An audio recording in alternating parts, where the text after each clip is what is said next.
পৌষ সংক্রান্তির পিঠে। এবার আমাদের পৌষ সংক্রান্তি করেছিল একাদশীর দিন, হয়নি, সেই জন্য এই আজকে আমি করছি এই মালপোয়া, ওই যে পাটিসাপটা, আর এখানে দুধ কুলি। তা দুধ আমি জাল দিয়ে রেখেছি, এই যে ছেই করে রেখেছি, এই যে ছেইটা এই যে হাত দিয়ে আমি লম্বা করে পাটিসাপটার মাঝখানে দিয়ে দিচ্ছি। আর এইদিকে মালপোয়াটাও নামিয়ে ফেলছি।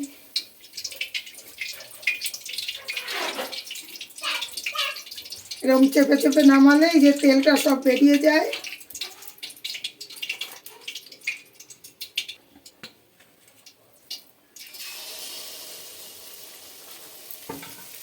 দুদিকে দুটো চলছে।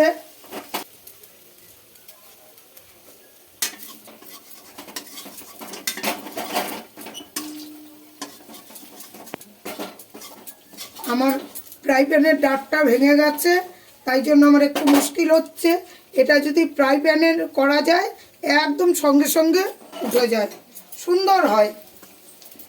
তা যা হোক, হচ্ছে, চলছে।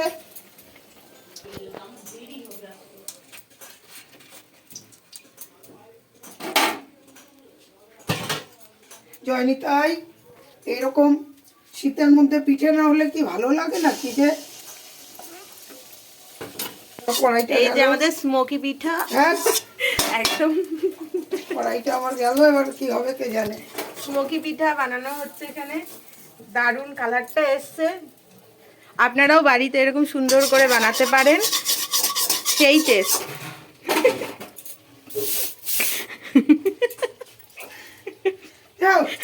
এবার হচ্ছে সাজের পিঠে।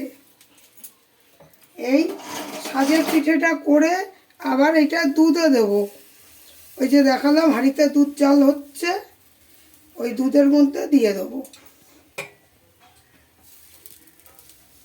এইটাই ঘন্টা 2 চালটা ভিজিয়ে রাখলে হয়ে যায়। চাল যেমন খুশি, আমি রাত্রিরে ভিজিয়ে রেখেছিলাম, সকালে করছি। হ্যাঁ, এই চাল গুঁড়ো করেছি, তার মধ্যে একটু নুন দিয়েছি আর গরম জল দিয়েছি, বাস।